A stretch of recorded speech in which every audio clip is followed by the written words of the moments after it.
The story of land loss reverberates around the Wairarapa. Our whānau used to live beside the izawa. It was their life source. The water is like the blood that runs through our veins. Colonialism is really what changed a lot of us. But it's not lost to us. It's up to us to bring it back.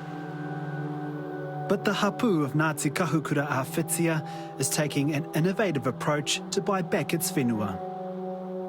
From what I've been told, we're the only hapū whānau that have really gone through Givealittle to try to purchase land back. Their dream to give whānau a place to return home to. If we can get our people back to the whenua and we can live on it and listen to what Papa Tuanuku's saying, then I think that's how we can heal our people.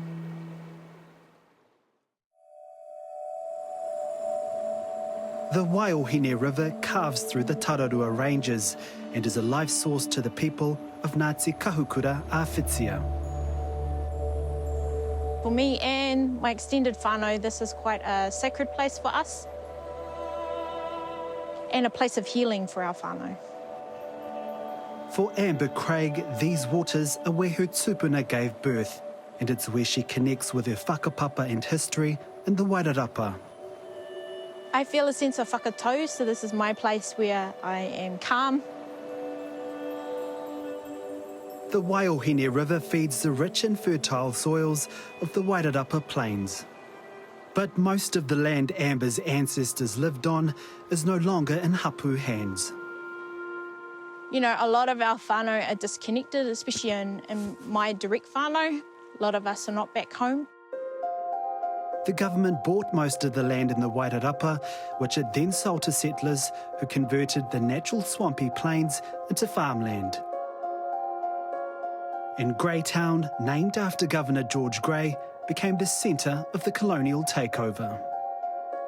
When you drive down the main streets, it's no visibility.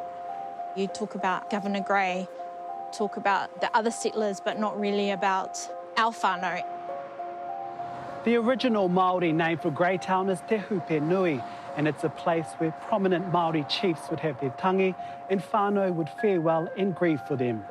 Today, Greytown is known as one of New Zealand's most beautiful small towns, known for its distinct Victorian buildings. But these colonial remnants are a painful reminder of what the hapū has lost. Amber's auntie Karlene Te Tau grew up here and is part of a generation who weren't allowed to speak te reo, practice their tikana or learn their history. We've always been dictated to by colonialism, and yet on Māori tikanga we have our own faith, our own beliefs, our own way of providing for our little communities. Karlene has spent decades researching the history and whakapapa of her hapū, and she knows how hard her pakeke fought to have their land returned. Their mamwai becomes my mamwai. And to see the fact that they haven't been able to be successful in getting just a blade of grass, that's a big mamwai. But when a section of land near Greytown came on the market, Amber and her whānau saw an opportunity for her hapū to reclaim some of its whenua. We managed to go and have a look at the property and we thought it was just a great opportunity to kickstart our whānau coming back into the Wairarapa. We didn't have the full funds, and so we thought we have nothing left to lose. So Amber and her whānau set up a Givealittle page to help raise funds to buy back their ancestral whenua.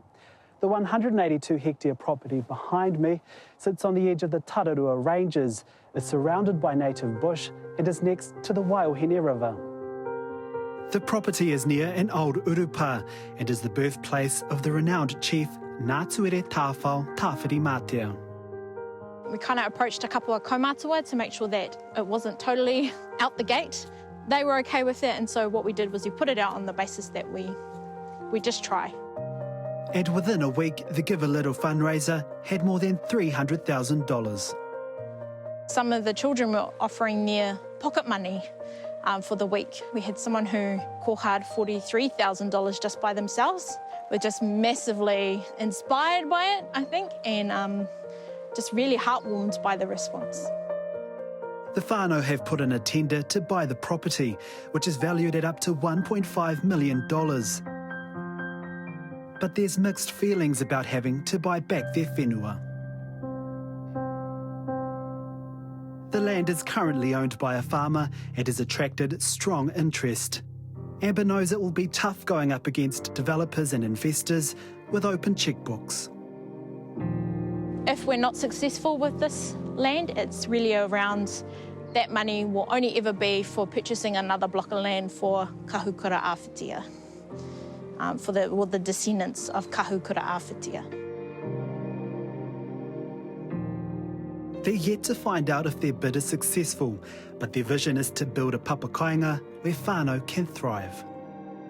And so it's really about remembering who we are as a people prior to the 1840s and how we can have a piece of whenua where we're able to live in te ao Māori, live via the maramataka. How we can, with some of that knowledge, look to innovate and create our own solutions. Amber's been busy developing solutions for affordable housing. This replica model is made out of plywood printed from a computer. It's just like a giant jigsaw puzzle, and you put it together and then we have a whare. How long will it take to build one of these whare? So the cool thing about this is rather than potentially 6 to 12 months for a normal build, it could be 6 to 12 weeks. And at what cost? Well, our plan is to get it below 70,000, but we are trying to remove it down so that we can get it as low as possible. What would it mean for you to have whānau be able to come home and build whare like this one on their whenua? I think it's not just my dream, but it's the dream of my aunties and uncles here and our tipuna that we have our whānau return home, because it's only then will we stand tall in our identity and be able to look after Papa Tuanuku. Karlene te tau is proud to see the next generation taking charge. And when it comes to the whenua, her advice to them is clear. Make sure that when they do get it back, never ever let it go. I'd love to see the whole of Wairarapa back in Māori hands again, in whānau hands. I know that's an impossible dream, but hey, But it's a dream which is beginning with small steps. Ahakoa he iti he punamu. So we might not get there today, we might not get there tomorrow, but we'll keep going. Giving a place for our whānau to heal on, but also allowing us space to be able to innovate, because we know that Indigenous solutions, they just work.